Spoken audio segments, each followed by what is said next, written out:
And SportsCenter AM, Shea Day for SGA and the Thunder, although the scoring hasn't really happened for Shea Gilgeous-Alexander. JJ Redick talking about his team's game plan against the MVP. You got to be willing to live with something. Shea playing one-on-one thus far in the series, we haven't been willing to live with. All right, so he's not going to go one-on-one. He's working on Rui Hachimura, and then help is on the way. Luke Kennard, Austin Reeves is there, but you forgot about Cason Wallace. You forgot about Vickers. He had 16 off the bench, did Wallace, one of 7 Thunder players in double figures, and then you go ahead and double, triple SGA from about 25 feet away. Somebody's open. Someone's open. It was Alex Caruso. Dude, imagine if there was an Austin Caruso. What if there's an Austin Caruso just out there? Out there in the world. And then SGA has 4 people closing on him. Isaiah Joe had 12 points off the bench. SGA, 9 dimes. He had 8 total assists in game 1 and 2 combined. He had 6 in the third quarter alone. 9 total. Thunder win. Here's SGA on the scoring, giving way to the winning. Obviously, having been my best of performances. I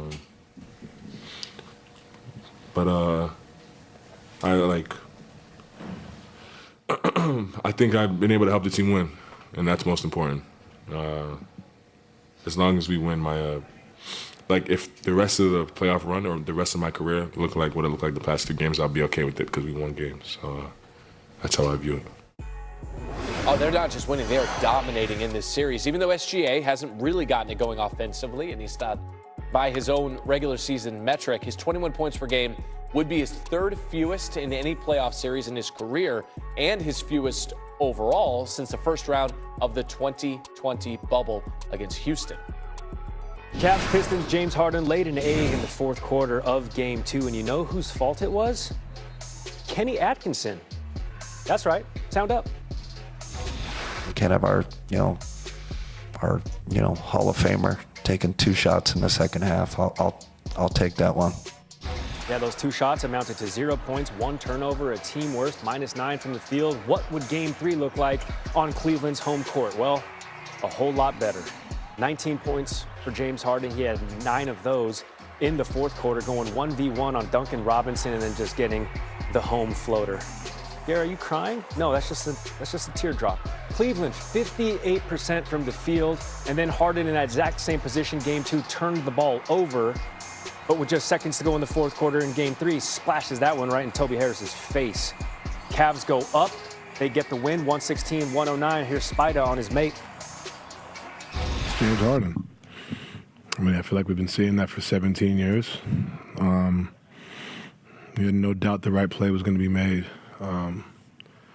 Passing, scoring, obviously hit some big-time shots, but late game, it's always great to be able to just give it to him space and let him attack.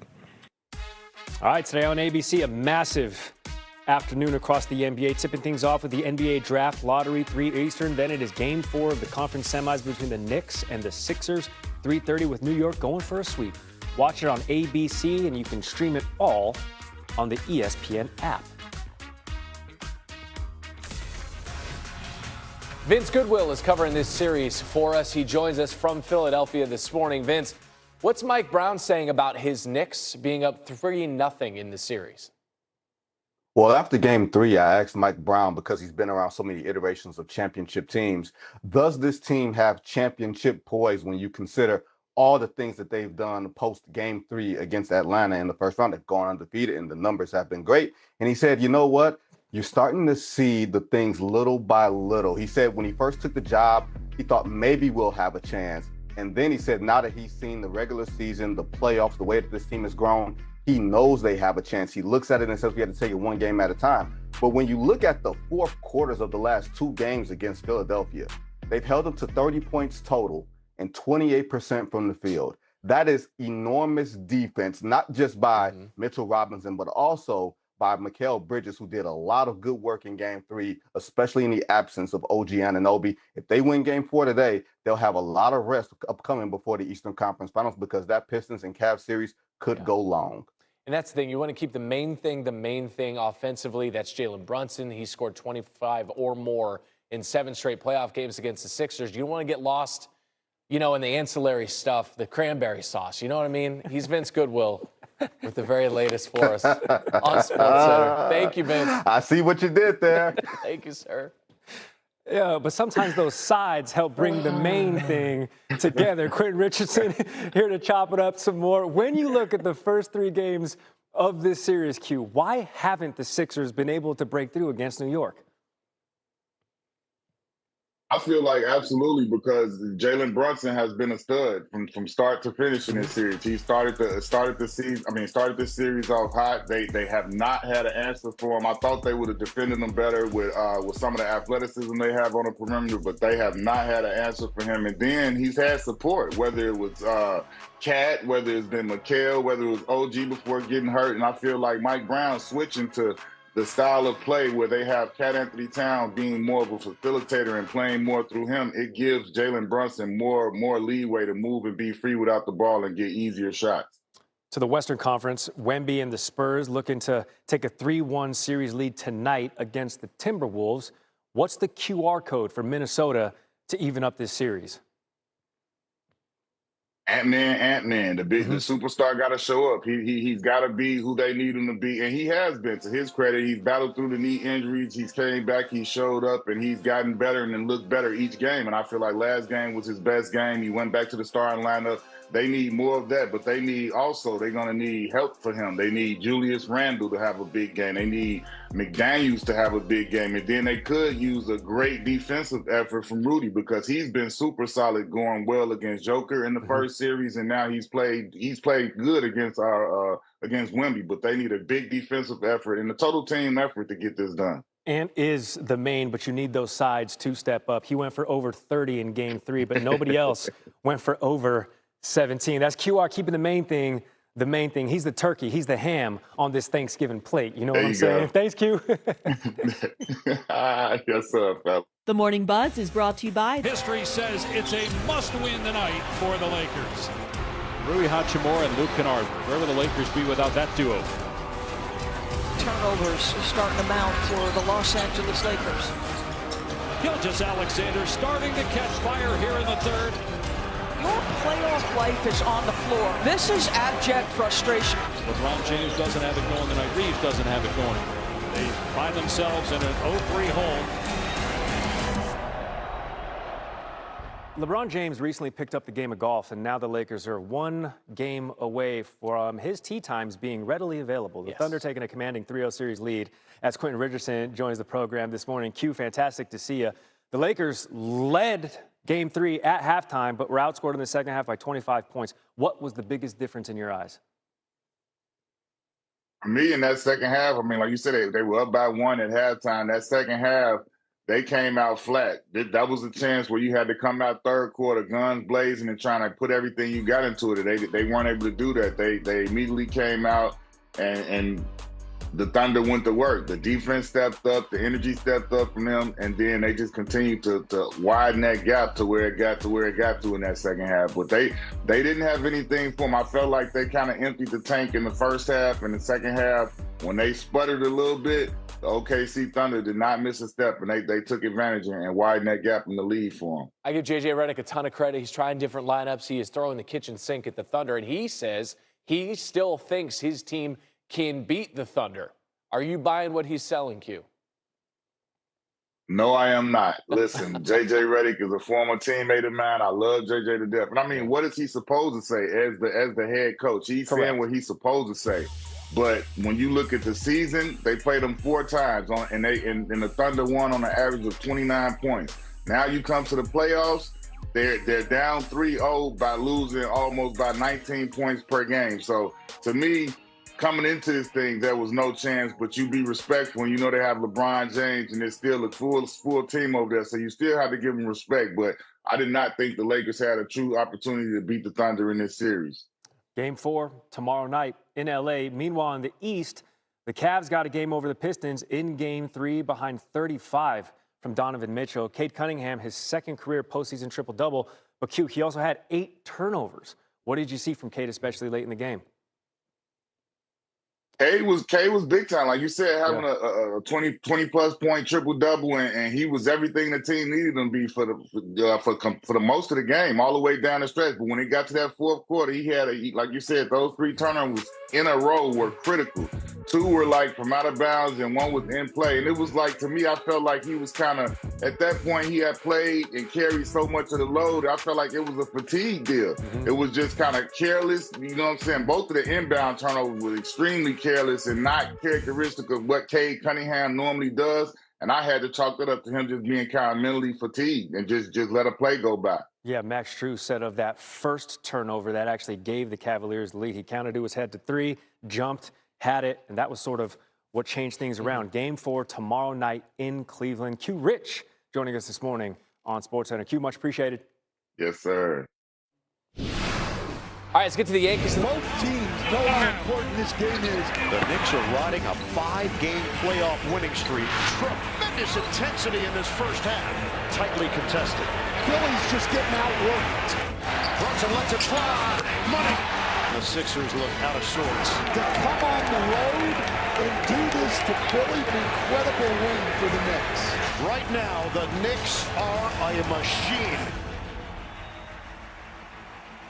Speaking of machines, Tim Legler joining the program on the call for Game 4, then on the call in the Eastern Conference Final, all the way to the NBA Finals. And Legs, that's a place we very well could see the New York Knicks appear in. But first, they got to complete the sweep against Philly. How do they get it done? Well, look, their defense has been incredible. And this is what championship defense looks like. You take a look at a team that's won 6 straight games. 5 of those, they've held their opponent under 100 points. The lowest points per game given up in the postseason. And to me, that's what's been different about this team. It's the consistent physicality with which they have played across the board. It's not just the bigs, it's everywhere. And it's really made life miserable for these elite scoring wings that they've seen in these 2 series. So for me, that's what has stood out more than anything. And if they want to finish the deal and complete the sweep against a Philly team, even without OG Anunoby, if he doesn't play today, that to me is where they're going to hang their hat, because shot making comes and goes in the postseason. We know that. Defense can be consistent, and it certainly has been for the Knicks. All right, if the Sixers are going to extend this series, the shot making needs to show up in a big way. What is the formula for the Sixers to win Game 4 and push this to a 5th game? Yeah, look, when you really break down the series, Game 1, they were coming off the 7-game series with Boston, and they got blown out in New York. You kind of almost saw that coming. When you take a look at Game 2, they were in position to win. 1-possession game, 4 minutes to go in Madison Square Garden, and their offense completely dries up in the 4th quarter, and certainly right there down the stretch. Same thing happened the other night in their first game in Philly in this series. They're in position mid-3rd quarter. They're right there. And then the offense completely abandons them. And I think for me, it's Tyrese Maxey. When you take a look at his field goal attempts per game in this series relative to what he did in the regular season, significantly down. It starts with him, but you're going to need Paul George as well, maybe even the rookie VJ Edgecombe to step up. I think their perimeter players have got to make shots if they get into a situation where this is a winnable game in the 4th quarter. The Knicks are trying to end this. They don't want to extend it. They want to get as much rest as they can.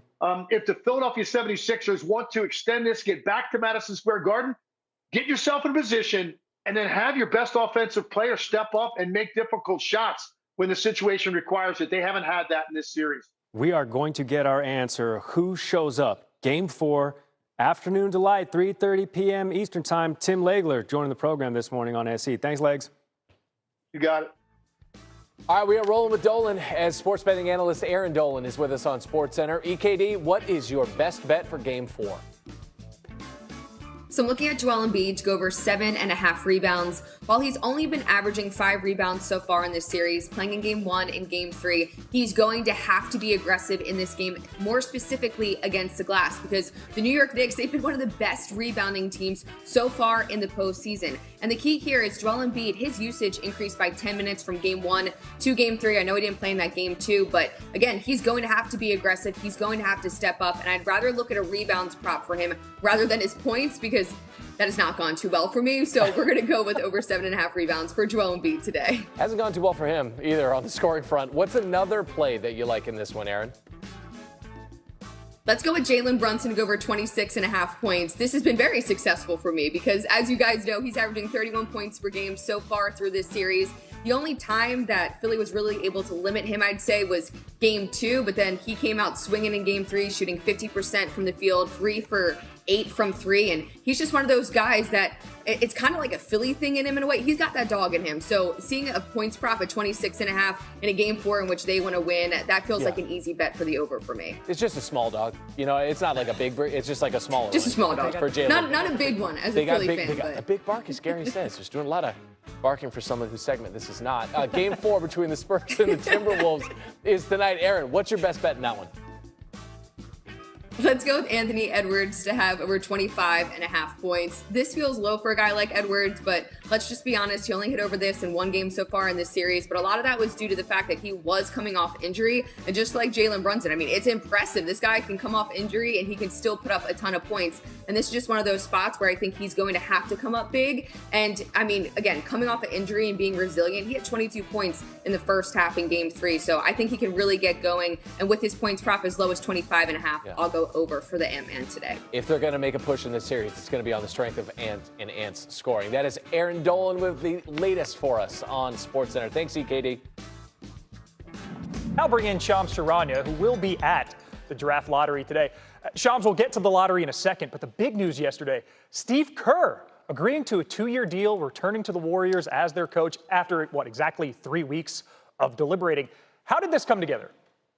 Bill, it's a 2-year contract for Steve Kerr to return as head coach of the Golden State Warriors. Sources tell me that it makes him and keeps him the highest paid coach in the NBA moving forward. And for this 13th season and beyond with the Warriors, but Steve Kerr did contemplate stepping away after a legendary 4-championship run over the course of 12 years so far in Golden State. But I'm told Kerr met with Joe Lacob, the Warriors owner, multiple times over the last 3 weeks, face to face. And the conclusion was Steve Kerr wanted to coach. Joe Lacob and the Warriors welcomed him, wanted him back on this team. And the sides moved forward and just figured out what does this team look like into the summer, playing style, obviously the contractual terms as well. But this now clears the way for Steve Kerr to coach for the final years of Stephen Curry's career in Golden State. And now also gives them a sense of direction. They are going to be out there in the marketplace looking for a star caliber player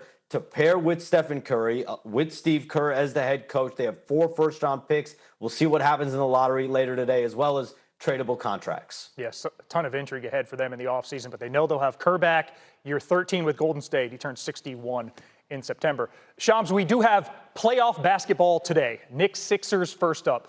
OG Anunoby missed Game 3 for New York with that hamstring strain. What's the latest on his availability for Game 4 this afternoon?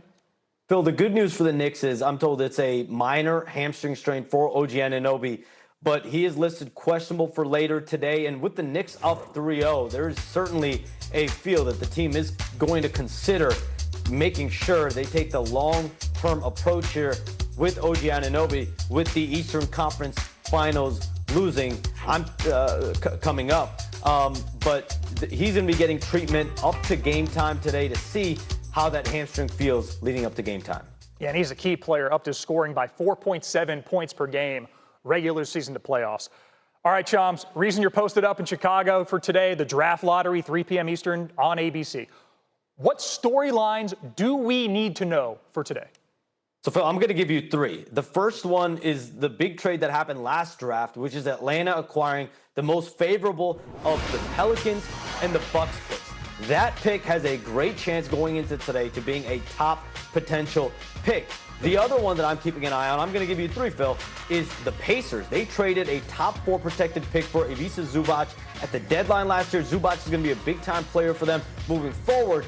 But if that pick moves out of the top 4, it will go to the Clippers. There's a 50-50 chance for that. And then the Oklahoma City Thunder will have a shot at a potential top pick. They own the Clippers' first-round pick in this draft. So wherever the Clippers fall, the Thunder are getting that pick. A lot of intrigue. Again, the Clippers got off to a slow start this year, 6-21. There was a fear across the league that the Thunder would end up with a top number 1, number 2, number 3 pick. We'll see where they end up today.